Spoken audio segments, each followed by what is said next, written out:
Hi, this is Denny with my YouTube channel, Why Is This True? And I'm up in Mount Shasta with Nakala Akasie, who taught a dowsing class yesterday in Shasta. And so we're here to talk about her work. And thanks for having me today. I really appreciate it. Yeah, thanks for coming. Right. This is an awesome deal. It really is. Yeah, so we did a trade. I got to take the class.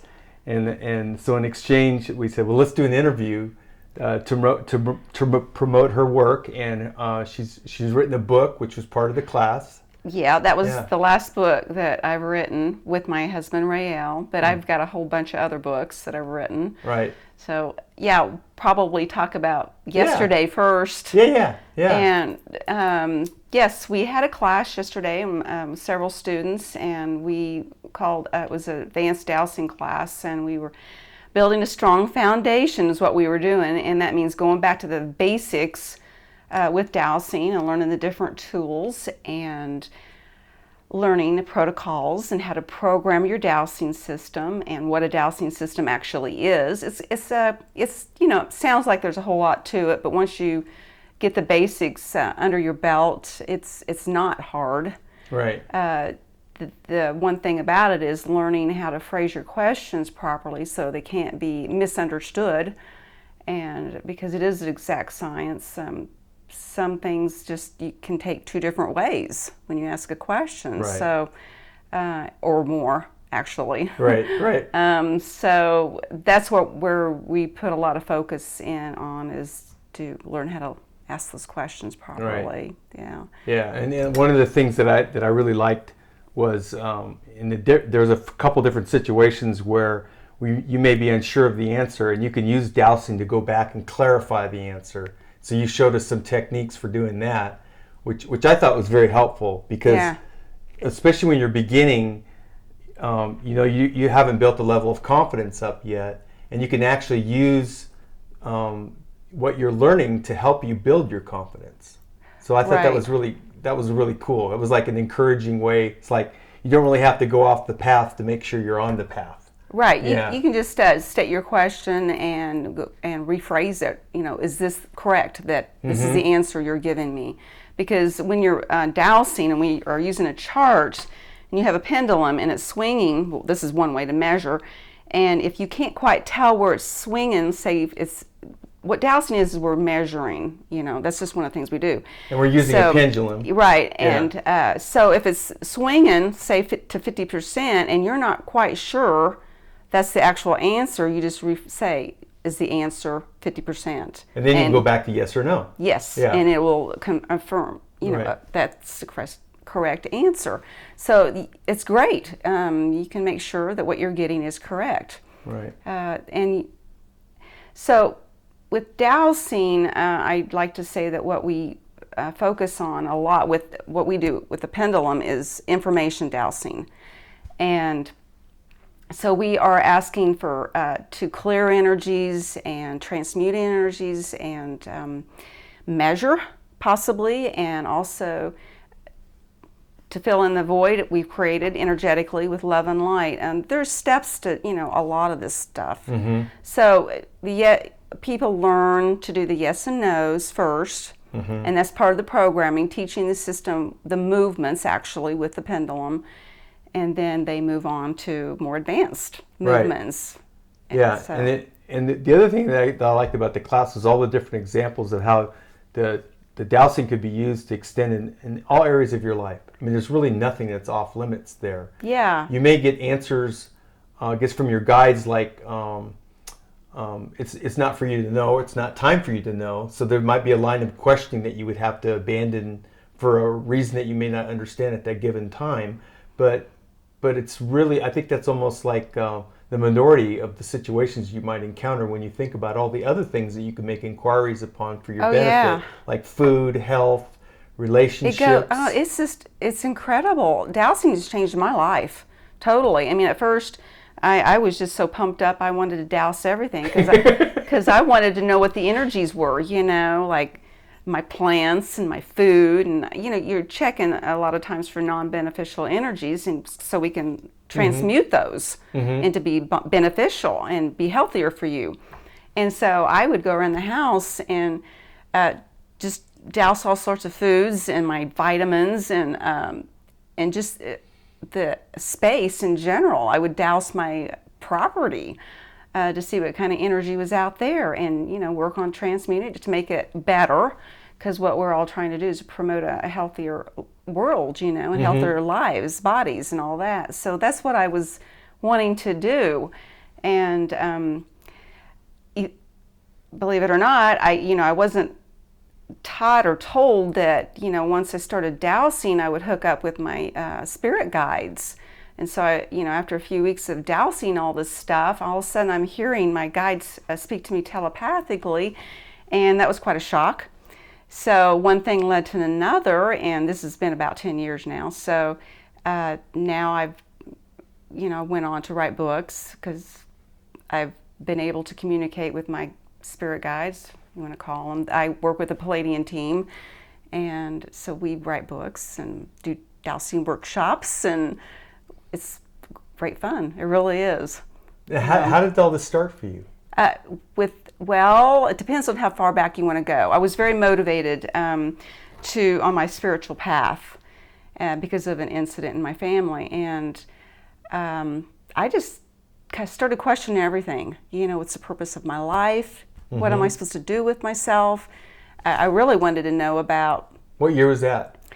That was back in 1995. Wow. Yeah, but see, I didn't start... Because that's about the same time for me, too. Was it? Yeah, when I That's when the crisis hit, and I had to look at it. Yeah. I had no choice. Yeah, it was 96 for me. Yeah, so... and also, I was getting close to the big numbers, 50. Oh, okay. So I'm looking, okay, because you kind of start examining your life when you hit the 4-0 and the 5-0 and the 6-0, and because you're not going to live forever on this earth. And you want to make a difference. So I was on a spiritual path and doing a lot of soul searching, and what I did was I was invited to a dowsing workshop, and in Kansas, where you're from? I was in Kansas at the time, and the workshop was in Missouri. Okay, all right. Yeah, it was quite the deal for me to get there. I had 3 days to travel and do all the stuff, and I'm like, I'm going. I was that excited about it. So I did. I packed my bag and went. Where in Missouri? It was a 6-hour drive. It was southern, in the middle of Missouri, down at the border, Arkansas. Okay. And I'm up in Kansas City. All right. So it was a little bit of a drive, and in the sticks, we're talking. Missouri. It wasn't even a town. I was afraid, are they going to have a restroom? Are they going to have a place to eat? That was my thoughts. Yeah. Because I've driven down there before, and anyway. But it turned out okay. They had hotels. Right. They did. With bathrooms. Yeah. But seriously, I don't want to go there.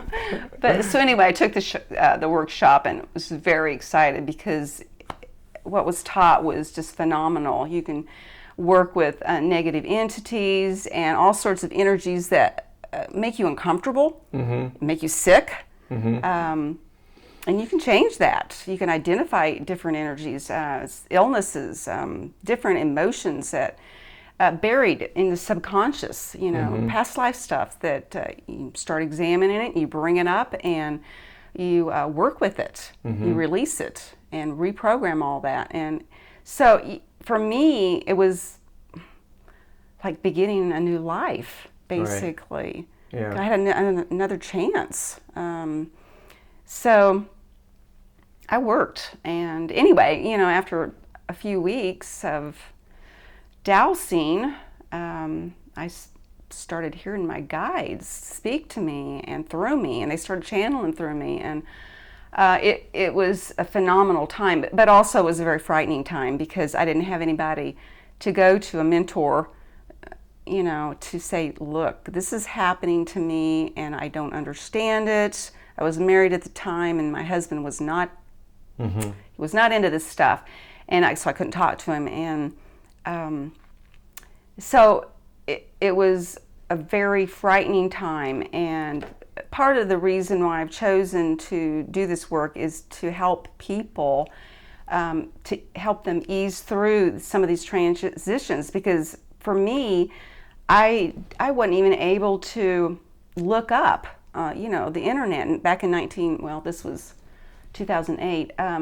The key words that was, in my mind about what was happening, there was very little on the internet about what I was experiencing. And to not have a person to go to and say, look. Very isolating. Yeah. And if it's a telepathic communication, part of it is.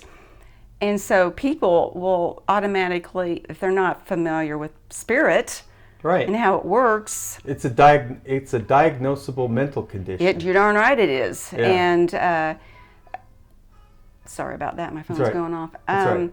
So yes, and I was very aware of the mental illness aspect of it because of family members that have gone through these things. Yeah. And if you're uneducated and you don't understand this stuff, you will think. It's natural for you to think that, and I didn't want to end up there. No, I did not. No. And it was a pretty close call. No. It really was. But so anyway, it all got ironed out, but I experienced some really unusual and frightening phenomena, but you knew you were on the right.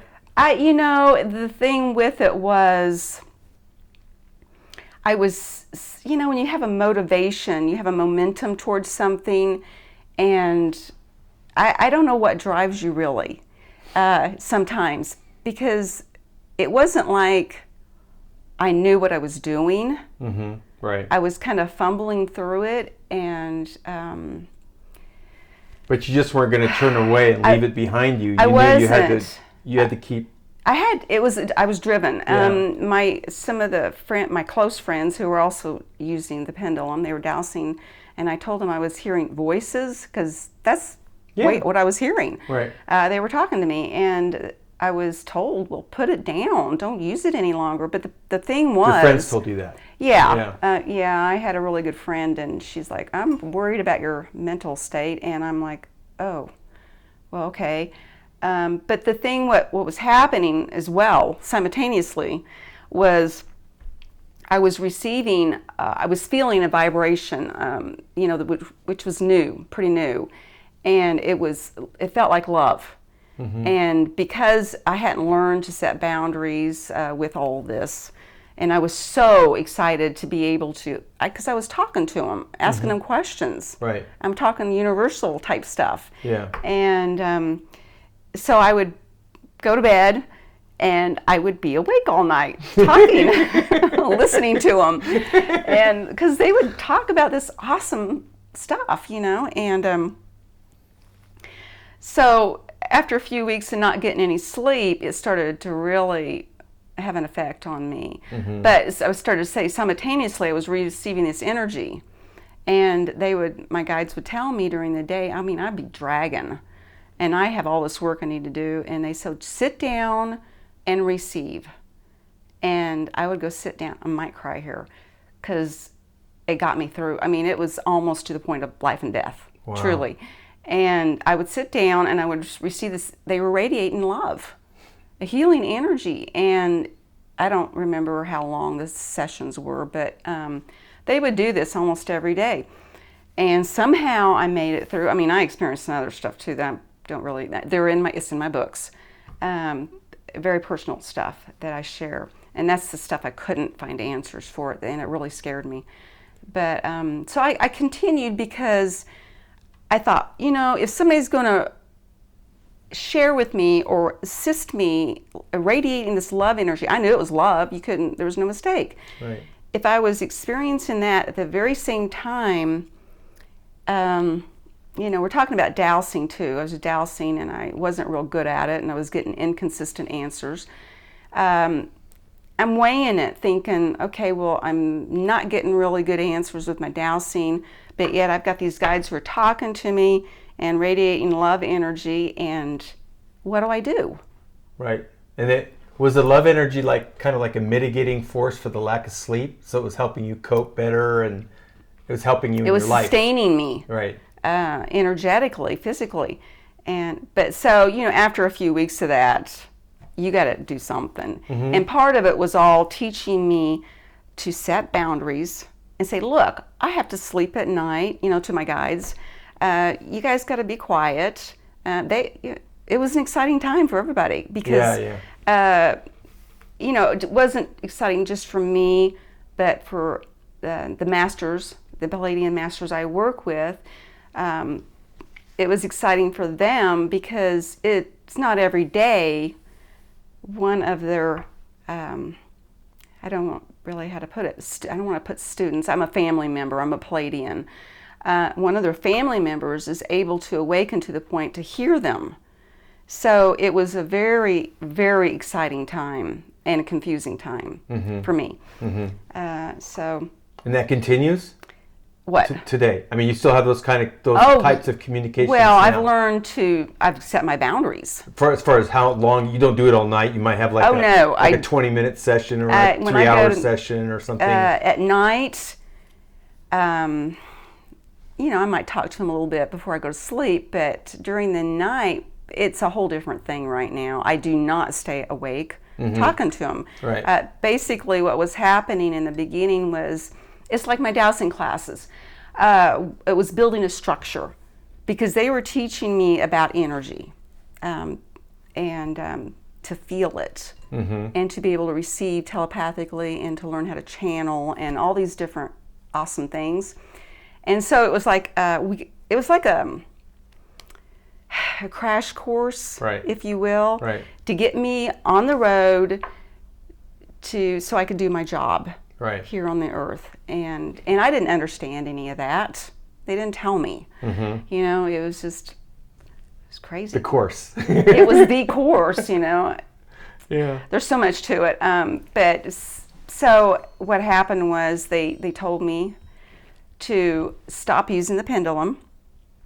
I was practicing several times a day at channeling. They instructed me to get a little recorder so I could hear myself. Oh, okay. That was one of my fears. Oh. Big. All right. Yeah, like this. So they're helping you overcome the fears. Yeah, I was overcoming my fear of speaking, in front of people. So all that's been taken care of. So anyway, I was instructed every step of the way on how to proceed. Well, I wanted to ask you what your favorite part of the class was. Like, where were you having the most fun during the class? The whole thing. I was having a blast. Besides lunch. Oh, well, that was good too. We had some good food. Yes, we did. I was amazed all the stuff that showed up. The favorite part, I felt really good about it. We had prepared. I did this class with my husband Rael, and we had worked so hard to prepare for it, and we wrote a book, Advanced Dowsing, Building a Strong Foundation, in preparation for all this, and and we practiced. We went through it, and every step was great. And I tell you, it's true what they say about when you are going to teach a class, you really learn the material. So it helped me a lot because I started doing a bunch of research on different things on dowsing, and it stimulated my thinking.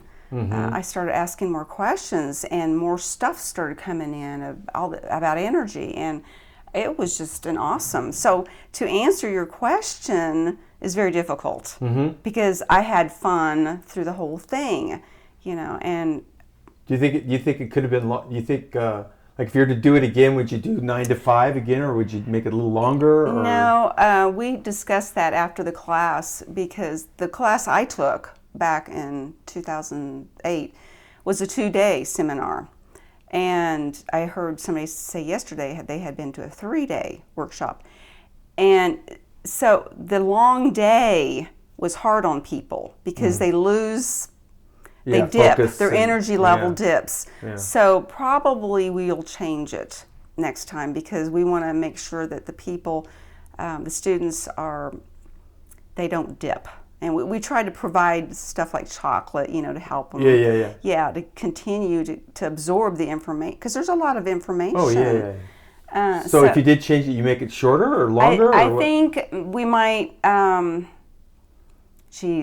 make it a 2-day workshop. Oh, cool. And All right. so people, if they're coming to Mount Shasta, they want to do some stuff, like go up on the mountain maybe in the after. I don't know. Yeah. It's kind of, we're still thinking about it. Yeah. I just know that the 9 to 5 was a little long for some people. Okay. Seemed to be. Yeah. I haven't talked to everybody. Yeah. So I don't know. We'll just see. Yeah. Yeah, I know it was long for me. Yeah. Yeah, setting up and Setting up. tearing down, Right. because it took us a while. Yeah. But anyway, it was great. I totally enjoyed the whole thing. So, and one of the things that if I correct me if I'm wrong, but I had a feeling like you would have liked to have more practice time to go through some of the examples and the lessons. Yeah. And have people do that. So that might be an argument for a 2-day class next time. Yeah, maybe. I felt really strongly that we didn't have enough time to do that, to integrate the information, because there's steps to each, I call them sessions, that you develop. And so you have a goal or an intention that you set. Say you want to learn about energies of foods or supplements. And it's a session that you build. And so you're wanting to learn what kind of energies in those supplements and perhaps transmute them for the higher good. You had like 4 or 5 different examples in the book. And I had totally planned to have the whole afternoon to do exercises. Right. On all sorts of different topics. Beyond what was in the book. Oh, yeah. Yeah. I had brought the amethyst pieces that we were going to play around with the frequency of them. Okay. Because I thought it'd be interesting to see what we got. Oh, yeah. And but we didn't even get to it. Right. And there were so many different areas that we could have explored. Yes. To help you learn how to phrase your questions. Right. And really integrate it. That's Right. what I wanted to do. Yes. Ran out of time. Yeah. Okay. So yeah, I kind of think that maybe entertaining the idea of a 2-day might be worth it. Yeah. Because Shasta, I know a couple people came up from Redding. It's like an hour's drive. Mm-hmm. And then Coral and I came up from just to the North Bay, and that's 3-4 hours, 5 hours. Amazing. Coral went really fast. She came up in the morning, and I came up the day before, and I was on a motorcycle, so I took it easy. I made some stops and whatnot. Was there anybody else that came farther? Somebody came from Portland. Seattle. Oh, Seattle. Yeah. Oh my one of the gosh. gals came from Seattle. And She drove? Or she flew? She drove. Okay. She drove. Wow. Yeah. Okay. So How about class size? You think it would be? I really was shooting for a larger class, but I think it was really good the way it was. Financially, it didn't pay us. But because, it's all a learning. The second class that you've done like this. Yeah, and there was expenses, Right. That you wouldn't even think of. But for the numbers, it felt good. Mm-hmm. Financially, it didn't. Right. So. But actually, that kind of class, you could have more. You could have more students, and I think it'd still be effective. It would, but I really enjoy the smaller the small and working one-on-one, because I felt like there was some people that could have benefited by sitting with them and helping them go through the questions and seeing where they were at and the movements of the pendulum. So we'll switch it up next time. Yeah. It'll be a little different. So I'm kind of looking forward to it. There's one goodie. I'm gonna go out of school here. So, Ray, can you bring me the rod? The L rod. Yeah, the L rod. Ray's off camera. He says he's gonna be off camera, but I'm breaking the rules. I want to show this thing because it's so cool. Oh, because it harkened back to the day when I used to use the coat hangers for when I was finding the pipes out in the dirt and. I don't really, thanks, Ray. All right. So these are called L rods? L rods. Yeah, why don't you demonstrate and for us? And they're retractable these little suckers. We went to a Dowsing meeting down in Redding, and one of the vice president, he had these, and I'm like, oh man, I want some of those. because they're retractable. You can stick them in your pocket. And they're brass, I think. Yeah, they are brass, and you can get a yes or no answer. You can use these to find lost objects. And so they're sleeved. Yeah, they're sleeved, so they do this rotation.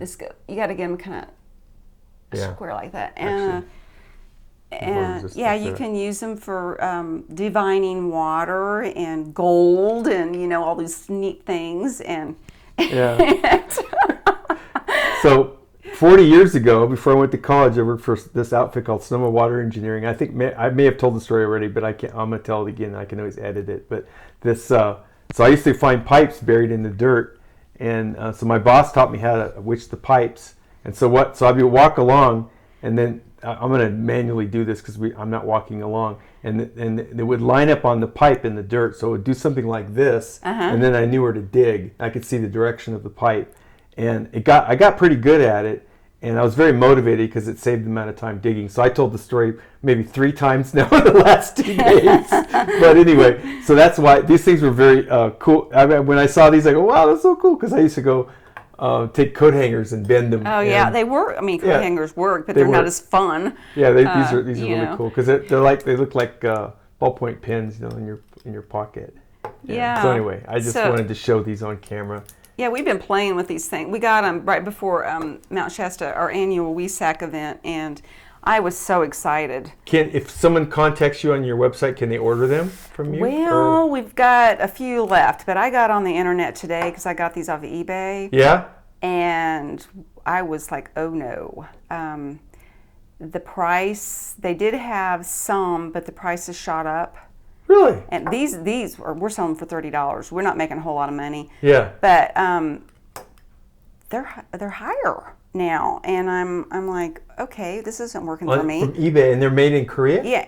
I don't know where they're made. Korea. But they were shipped from Korea. Okay. And so I did a whole internet search to see if I could find them again, and I haven't. Wow. So I'm like, I'm not happy. I want to have these available because they are neat and they're compact, and they, you can do a lot of stuff. I think they're made pretty well, especially the swivel part. I thought that was, you could tell that they're machined nicely. Mm-hmm. It's not. They have some other things, available. Right. But they're much pricier. Mm-hmm. So, anyway, okay. We'll just do what we can do. Right. That's all. Right. Primarily the class was using a pendulum and a chart, and I'll have images on the video so people can see what we're talking about. Yeah. And then that was an area of discovery for me, because my level of awareness around dowsing was just the yes/no, and not how you could use this chart to develop virtually a whole language of interaction. That's exactly what it is. It's another language. Yeah. And with all subjects being available through this, through this method of inquiry, which was, to me, was fascinating, because you could get into multi-dimensional stuff. It doesn't need to be stuff that we're concerned with in the mundane world. I mean, you could get into some very esoteric, personal, higher level stuff that it could be very useful for a lot of people right now. Oh yeah. Yeah. When I first was introduced, started doing the telepathic communications, and I realized, man, I can ask these guys anything. I can ask them about stars or whatever, After a while, I kind of, I got tired, but but it's also, they tell you when you're ready to hear, so sometimes they'll just kind of evade the question. Yeah, that's a good point, because one of the things you said, that sometimes you have to investigate the no answer, because sometimes the no answer is a no answer because you're not ready to... There's a reason they don't want to answer you, and partly a lot of people think, well, I want to know everything there is to know. I want to know what I'm going to be doing tomorrow. I want to know what my life purpose is for the rest of my life here, and it takes the fun out of it. If you're going to know all that stuff, what are you here for? We're here for the journey, and not necessarily just the ending part, but the actual getting there. And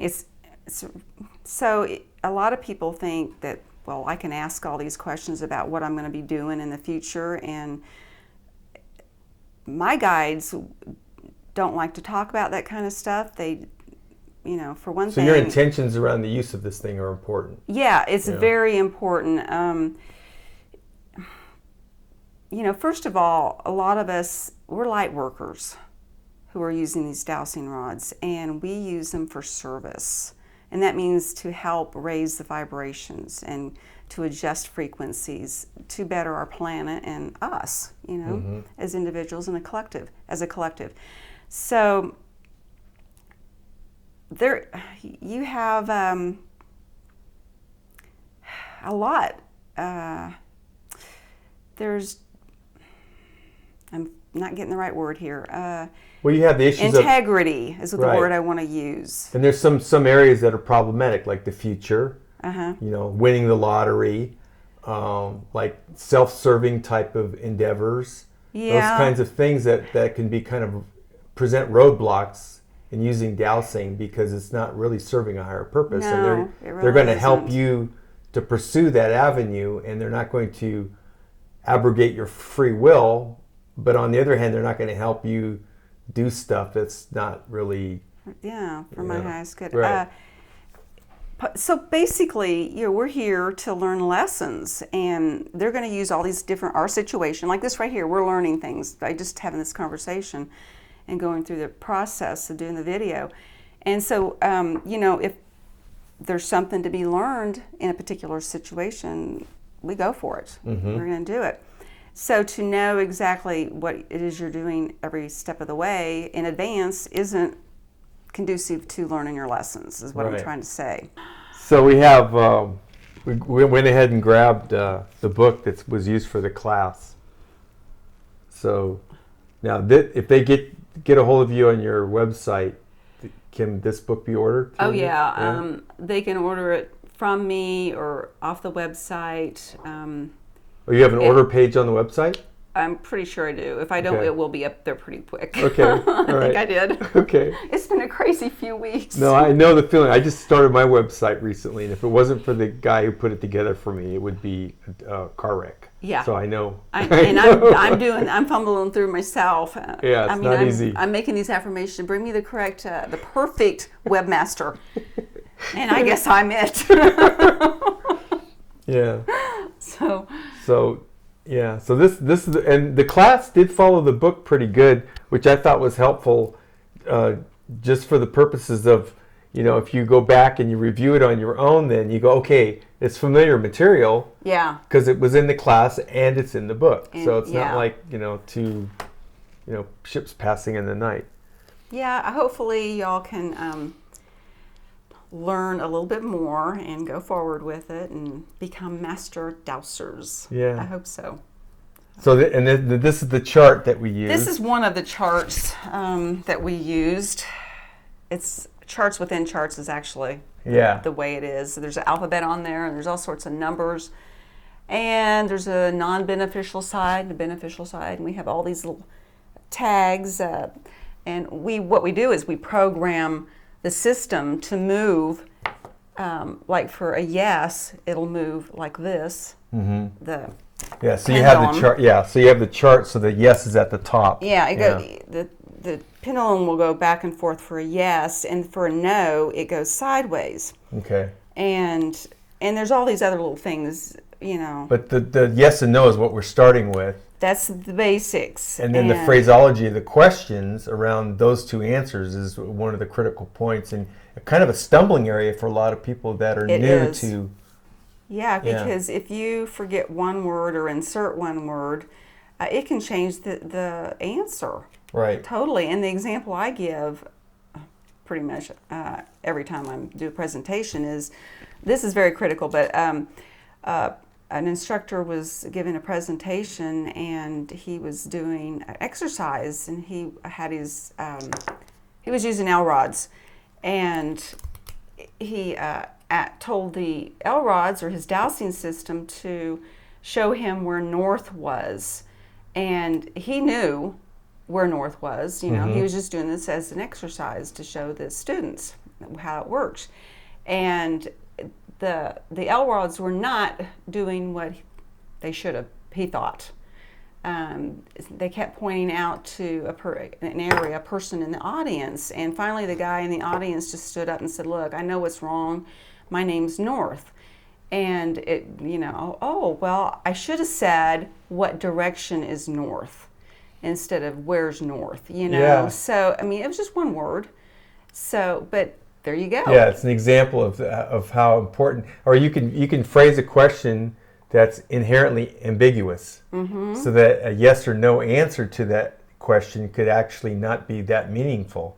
So then it could get you into trouble just because of the way that you phrase the question. Yeah, I used to think when I first started dowsing, well, I can find out anything, But so one of the things was that I asked one day was, I was wanting to talk to somebody on the phone, and I didn't want to call them myself. I wanted them to call me, that kind of thing.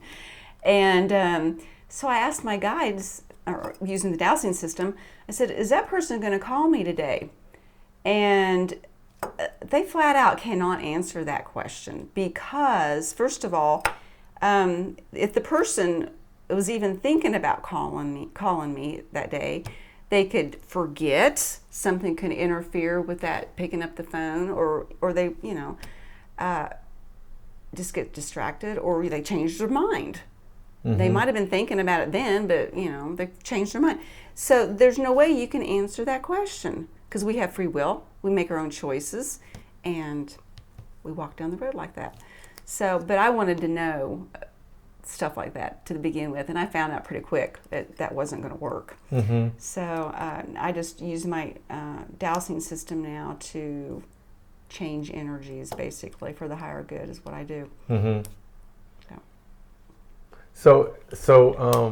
But going back to informational stuff, do you find yourself doing that more for others, or you still do that for yourself too? Well, there's a big answer to that one. At first I wanted to change the world. I wanted to make everything perfect for all these people because I thought I could. And well, I got this tool here, and I'm working with the divine aspect, and I know that this person needs help in a certain area. Well, the thing is, you can alleviate the discomfort, perhaps, or chase away a negative entity, or if they have an addiction, you can transmute that, perhaps. But the thing is, the person themselves has created particular habits, coping mechanisms, if you will. It's a way to stay asleep, actually, these coping mechanisms, and you can help them momentarily, but they're just going to draw, unless they have been taught what they're actually doing and helped to change the patterns. They're going to keep on attracting the same kind of energy over and over again. And so my prayer, what I try to do for people, is to ask the divine to open up their hearts and their minds so they can accept the teachings in order to change their lives. I could spend my whole day, every day, working with this system to transmute energy for other people. And I would wear myself out doing it. And it's not a good idea anyway. The people, each person has lessons to learn, and if you're going to fix it for them, they're not going to learn. So, that's, I hope I answered your question. Yeah, it did. So when do you think you might be doing the class again? Have you given that much thought? No. No? Just got unpacked. We follow guidance. Yeah. We really do. That class was all guided. And you had interruption for this one. I did. My father was getting ready to make his transition, and we had the class scheduled for April 1st, and I'm getting phone calls from hospice saying, you need to come and attend to this. And so I did. And he didn't make his transition because this is what I did. Put it on Facebook to pray for my father. Oh, yes. that's I right. did. That's right. And I couldn't tell you how many people came on and said, we're going to pray for you and your father. And it gave him a life extension. I really, truly believe, because he perked up. And we got out there, he recognized me. I mean, I could tell, he was getting close, but he recognized me, and he still was talking. He wasn't eating any longer. Yeah. But anyway, so we came back home, as this is in Kansas. It was a long drive. And so we had to reschedule. Mm-hmm. And so you went out twice? We went out twice. Yeah. 2 weeks ago we were out there.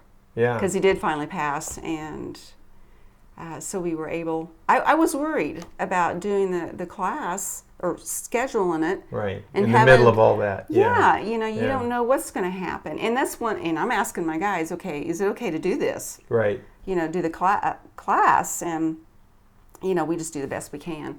It's all part of the lesson to let go. Yeah. And let God. Yeah. Well, it's interesting you say that, because we had an episode at our place where my niece's dog got attacked.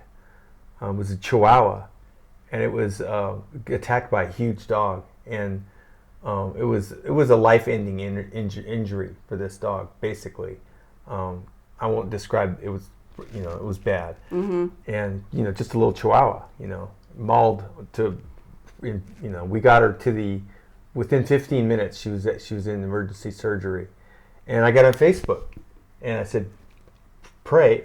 That dog is 11 years old, still jumping up on the chairs. Oh, it lived. Yes, and then some. Oh, wow. And so I guess the moral of the story is that Facebook, of all places, I can't believe it, there are some powerful healers. Oh, you're right. And everyone that at the hospital, the nurses, the surgeon, they're going, we cannot believe what we witnessed with this dog. She was not going to die. And I got follow up through some of these people who had kind of semi anonymous, on Facebook. Yeah, some of those people you don't even know. And they're healers. Yeah. And they just hang out and they wait for stuff and they do stuff.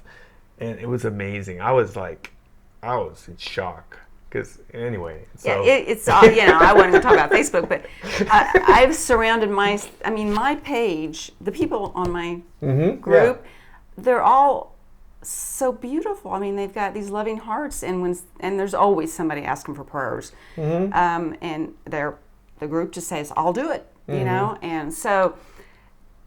For my dad's particular situation, I don't know if it was for the highest good for him to stay another few weeks or not, but I guess that's not important. No. It really isn't. Yeah. I was able to say goodbye to him. Yeah. That time, so that was real important for me. Yeah.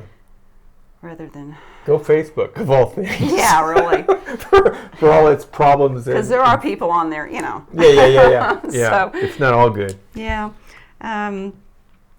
So it's been an interesting journey. Yeah. Getting to where I'm at right now. It really is. And you've been up in Shasta how long? I've almost 3 years. Okay. I've been here. And so that was another message that you got. I did. I started working. I started doing this work back in 2008. And I had been married for 35 years. Husband couldn't handle what I was doing. And so I just chalk it, it was sad. But anyway, so we moved apart, and I'm going on my spiritual journey and following my guidance. And one day I hear, well, we want you to leave Kansas City. And I'm like, oh, really? And that was after the divorce. Yeah. These things all happened after the divorce. They had sent me to different countries and different places to write or heal or whatever the thing was. And so I was following guidance. And so, I heard this message, we want you to leave Kansas City. And I'm like, oh, really? This was my attitude. Oh, really? We're going to do another trip? Because, we were doing them regularly. And I'm like, why? And they said, well, we just don't want you in this energy. And that's not a straight answer. I'm like, okay, whatever, you know. And they said, we want you to go to Mount Shasta. And I'm like, okay, I think I can do that. And so I'm telling my friend, I was with a group out there, spiritual group, and I'm telling her about it. And she goes, well, that's interesting. There's two of us that's gotten that same message. And I'm looking at her thinking, what's going on, you know? So anyway, she ends up coming out here with me. We drove out here together and shared expenses and whatnot. And so we were staying up at Stewart Mineral Springs for a month, plugging them. Yeah, it's a good place. We did the saunas and the salt baths and that's where my wife worked when we lived up here. oh yeah? She's a massage therapist. They hired her on the spot in 1997. She worked there for a year. That's cool. Yeah. Well, you know, they have that deal where you get out of the sauna and you go jump in the creek. And we were in here in February, and there's no way I'm going to jump in the creek naked. I'm not doing it. And my friend's jumping out there 3 times a day. And she goes, every time I go out there, I let go of another layer. And I'm like, good for you. I'm not doing it. So anyway. How naked can you get? I'm not doing that. It was enough for me to go into the saunas and mixed company. Anyway, so we're driving down off the mountain, going into Shasta, because we like to visit the crystal shops. Mm-hmm. And the majority of the time when we came down, we would see a rainbow. Mm-hmm. It was just the most magical time for me. And at that time, I heard, it's time for you to come home. And I'm like, well, who's talking? What do you mean, home? I knew what they meant. Mm-hmm. You know, there's a connection with the mountain and the people here. And it was, for me, it was very important. They told me at that time that I would be coming back, and they wanted me to be ready October 1st to start my job. What year? That was 2014. 2014, right. 3 years ago. And I had to go home, Kansas, sell my house, you name it, I had to do it, and by myself, which was not easy, but it happened. So yeah, I came out here, I left my family, and for a lot of people, that's, you know, you got your kids and your grandkids. I had grandbabies, and not trivial. No, and you know, they feel abandoned to a certain degree. Well, grandma's leaving. Where are you going? When are you going to come back? Anyway, but my point was that in Kansas, there's a different mentality. I don't even know if I want to say that. Well, and energy. I mean, even in California, I mean, Shasta is so markedly different than in other places. You know, I mean, even Redding. I mean, you go down to Redding. It's different. And, the energy down there compared to here is night and day. Yeah. Well, maybe not that extreme, but it's palpable. It's noticeable. Yeah. And then, you know, for me, between here and the Bay Area, like San Francisco Bay Area, it's very dramatic difference. It's intense, intensely different. It's not. Well, it's energetic. You feel it. But it's also the people you communicate with. Yeah. And back there, I wasn't able to be free. Mm-hmm. I didn't feel free to be able to speak about what I was doing. Yeah. And so out here, it's like, it's great. I can talk to anybody, practically almost anybody, you know, and feel comfortable doing it. Right. So to transition from a regular person to a person who can talk to their spirit guides, it's a big jump. And to be fair, too, I mean, Shasta's not a monoculture. I mean, there's a pretty big contingent of Christians up here, and people on welfare. There's a lot of people on welfare. There's everybody. There's a drug culture up here that's pretty entrenched. So, and then, you know, like there's kind of like a redneck kind of element too, like with, you know, the 4-wheel drives and the beer drinking and the shooting the guns and all that. You know, I don't hang out with any of those people. So no, but they're here. I've never. Yeah, but I'm just saying that they're here. So I'm sure they are. It's not like a bunch of people in white robes standing around the mountain. Yeah, maybe I give the wrong impression. The thing is, you can hook up with the type of people. There's a higher percentage of of Yeah. people spiritually motivated, like you're saying. Yeah. So if you go to a coffee shop or someplace like that around here, you're more likely to run into a like-minded individual than you are in Kansas at the Denny's. That is definitely right. And Yeah. it was very easy to make friends out here. Yes. Very That was easy. my experience too. Yeah. And when I was here, I was a Christian. I was very much involved in the sovereignty movement and unincorporated churches, and Okay. also home church. That was my whole spiel. But I lived in a house that the owners, that our landlord said, "Oh, this is where we used to have our UFO parties." Oh, really? Yeah. Okay, that's And a little different. Yeah, it's a little different. But welcome to Mount Shasta, Yeah, right? I mean we have them. So Okay, this is your latest book, the one that was part of our class, and you've got 5 other books that you wrote. yep, so far I'm still yeah. You're not done yet. No, they actually told me as soon as that Dowsing class was over that we would start writing again, and I'm like, okay, I can do that. When I first started hearing my guides talk to me, and they told me they were Pleiadian, and I had one particular master who identified himself as Aquam Akasie. That's where I get my name. Okay. He told me that we would be writing books, and I really got excited. I remember that was in the middle of the night when he told me that. I'm like, yeah, I understand now. I've been taking all these writing classes. And so anyway, he told me what the name of the book was going to be, which is this one right here, When Angels Speak. Mm-hmm. And that's the first one. this is a second edition. Okay. So the first right. one doesn't even look like this. Okay, And I've right. actually made some changes to it. But in the beginning, the group who was working with me would channel teachings, and I was keeping a journal. They told me to keep a journal. Okay. And so I was writing all the time. And so a lot of the teachings came out of the journal, but not all of them. Mm-hmm. So a lot of the information in this book is channeled information from the masters. Okay. It was also an opportunity for me to heal.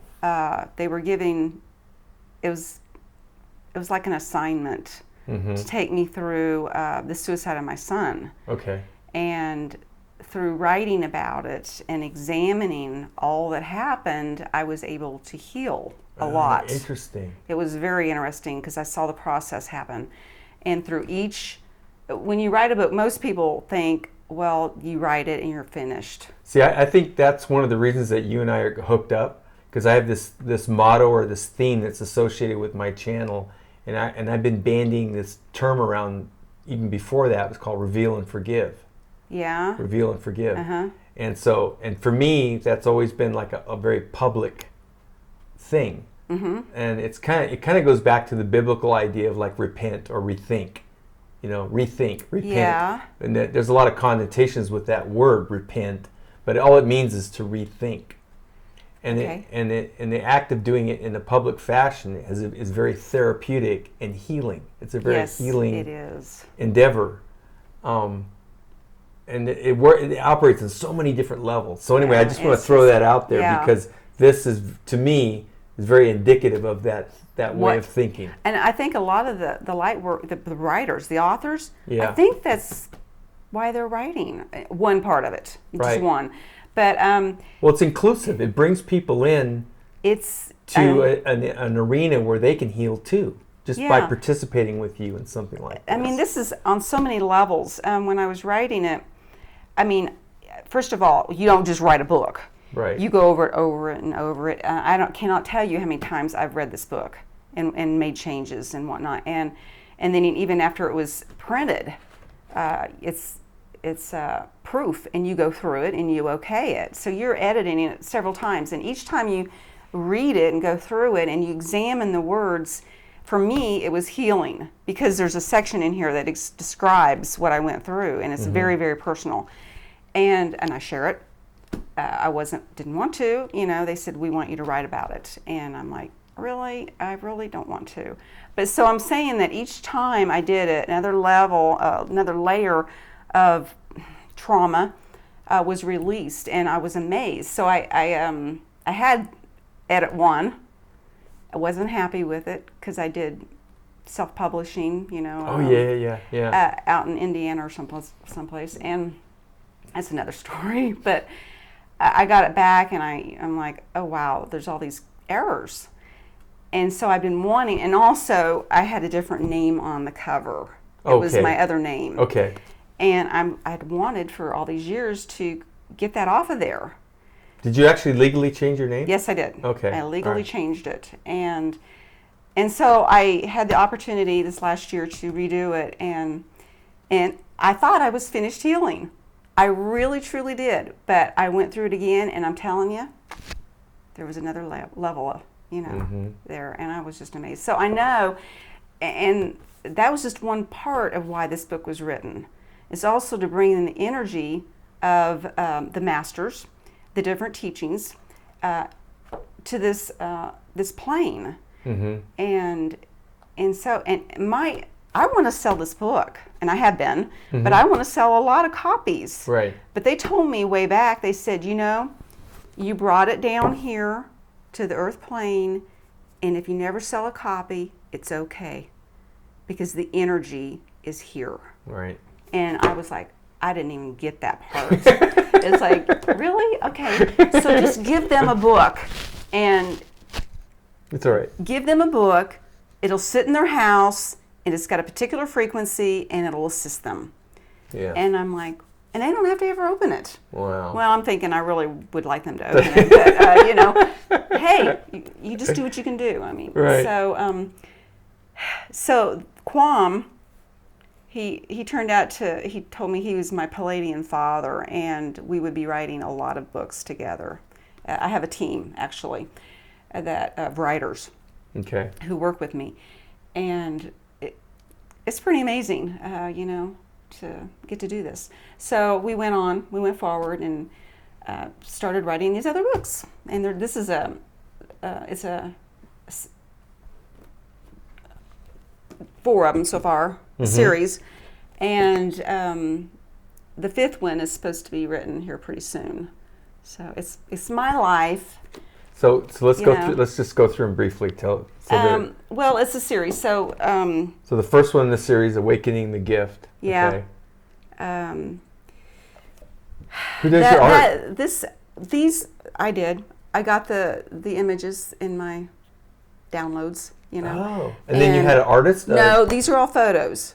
Oh. But I would get the image. They would tell me my guides would tell me what to put on the covers. And so you took the picture? No. Oh. You can get on the internet and for like photo stock, different pictures. Okay. So you just know what you want, you get on there and you find it. Okay. It's pretty easy. But so this is my actual awakening process, and it describes all the books. I think they're neat because these are kind of they're written in a different style than when angels speak. This is more of a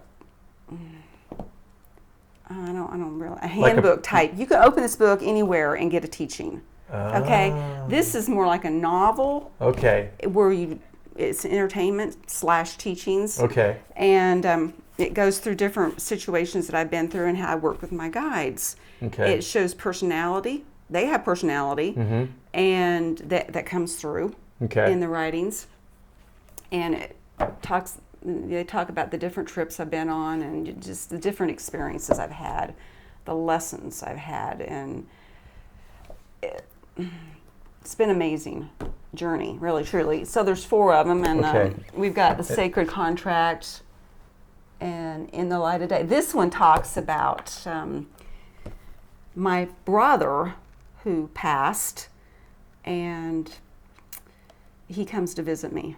And that's kind of wild. I mean, he's already passed, right? And he's talking to me, and I can see him, and a little bit different. There was some healing that needed to happen between the 2 of us. Okay. So that's why that was that way. And Mirrors, the last one that I've done, Holding the Vision, is basically teaching that if we want to have heaven on earth, we have to hold the vision of it, hold our focus on beauty and love and all that stuff. So, and again, their situations it's my story. Is that our mountain? Yes, that's Mount Shasta. That looks like it's from the east. This is Siskiyou Lake, right here. Oh, it is. It's from the west. Oh, wow, interesting. Yeah. Okay. And because do you see the bridge right there? Okay. Yeah. I don't know if you're familiar with that or not, yeah. I told my I have a person who designs my stuff, and I told her, I said, I want a picture of Mount Shasta, and she got it just like that, and so I was really happy, totally. So yeah, I did change my name back in the day after I got divorced, and my guy Quam told me, he gave me the name, and he says, I want you to make it legal, and I'm not kidding, that was not easy to do. Really? Oh no, it was not easy. The energetic ties you have associated with your name I'm still going through it. You know, it's been years, and I'm still cutting or getting rid of different ties associated with that last name. Yeah. So you're starting on the sixth book. Yeah, it's the fifth book in the series. It's already started. There's probably 3 chapters written. It is called The Fifth Sphere Attainment. Okay. And do you get deadlines and everything? Is it like you need to have it done at a certain? Yeah, sometimes they do. Yeah. And but you know, sometimes it just doesn't work out. Right. It depends on the alignments. Because I thought that book, Fifth Sphere, would be finished last year, and I haven't even touched it in months because of all this other stuff that's happened. Right. So it's, you know, I work on it when I can. So it's kind of suggestive, the title is. It sounds like I'm going to attain something. I don't know. We'll see. But, you know, I'm newly married. I just been married 2 years, and we've been adjusting to each other's energy. Blending is what the guides call it. Blending. We're blending energies. And it's been different, you know. I certainly didn't think I was going to get married out here, but it happened. Yeah. So, and that's going to be in the book too. Okay. Because now are you still getting called to travel? Are you still are you supposed to be going to Europe or anything like that kind of thing still going on? Or there is some traveling that we foresee. Mm-hmm. I don't know how that's going to take place yet. Any locations? We're supposed to travel the United States and probably abroad as well. I don't know when. Yeah, you know, I thought it would already happen by now, but you know, things just haven't worked out. So. Yeah, it's interesting because one of the things that's been coming in for me is the translating some of my interviews into foreign languages.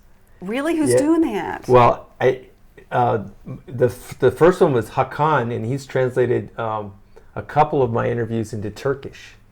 Oh my gosh! And I thought it was going to be Eastern Europe and Russia. I thought Russia. I have a strong something between me and Russia. I'll figure it out at some point. I'm going to use Dowsing to figure a lot of this. I have a lot of questions. Oh, about good. And I'm going to use Dowsing. I have dates that I need to investigate. I had a reading done that said, "Oh, you should learn Dowsing or muscle testing or kinesiology. That's going to be very beneficial to you." And so on Facebook, I got a volunteer to translate my videos to Turkish. And it was like Turkish, so I'm like, and then I looked on a map and I realized it really is the center of the world. Turkey is an amazing place. That's why it gets so much focus in history from a military perspective and just geopolitics in general. And I could go on quite a bit about this, but this guy, he's the son of diplomats who've been diplomats in Egypt and India and elsewhere. But Turkey is the meeting place of North and South, and East and West. Wow. If you look at it on the map, it's an amazing place. So I feel it's a very fortuitous kind of thing that this fellow has volunteered to start in Turkey because of its growth potential over the rest of the world, into Asia, into Europe, the Middle East and Africa, and then the it's going to take off. Russia. Yeah, it could. Yeah. And anyway, it's an expensive part of doing this, but if you seek out volunteers with your work, and I just planting a little seed here because that may be something. I've already been thinking about it. Yeah, there are people out there who would like to help, and they know English and they know the other language, and the non-English speaking world is ready for a lot of this, and a lot of them are constrained in ways that we don't really appreciate being in the U.S. With we have a lot of advantages here that they don't have in some of these other countries. Yeah, I couldn't even imagine. So really. I actually have an interview with Hakan that's in the can. He didn't want to go public with it yet. So it's just kind of sitting there gestating, and if he gives me the green light, it's going to go public. And I don't know all the reasons why he doesn't want it to go public, but anyway, it's going to be part of this interview. And so cool. so anyway, Interesting. his name's Hakan. But so is there anything like you'd like to bring up in closing, as far as your dowsing class or your future plans or message for the people? I've only got about 1,800 subscribers right now, but you're talking to a pretty big audience potentially, so now's your chance Well, to speak to my yeah. little world. I follow my guidance and I do what I need to do. Really, I do want to reach more people. I feel like my message is important. We have master beings of light here just waiting for others to ask them for help. And this is how it works. You have to ask. And so they're just kind of sitting on the sidelines waiting for that until we get a clue that they are there and they're willing to help us. It's all volunteer on their part. And I'm amazed that they even, give us all that time. But I guess they don't perceive it like that.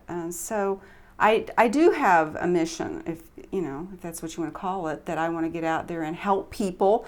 When my son passed, I vowed that I wanted to help other people in that kind of situation. It was suicide, and it's a crisis right now. It's totally, I can't even believe it, and people don't understand it.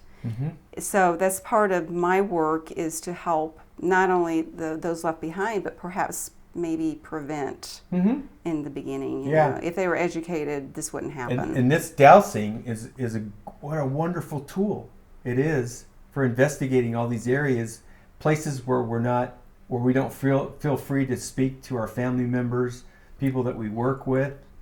And dowsing could introduce people to a world that could be very helpful to them. Yeah, it's dowsing can help you understand your innermost belief systems that really you don't even, it's not here, it's buried, the way we feel about ourselves, and that this modality can reveal all that. It's amazing. You can heal with it. So I'm excited to be sharing that. Well, thanks for doing this interview. Thanks, Denny. I appreciate it. Yeah, I appreciate it too. It was a great class. Thanks. All right. Okay. And thanks for joining us, everybody. Yeah, thank you. Bye-bye.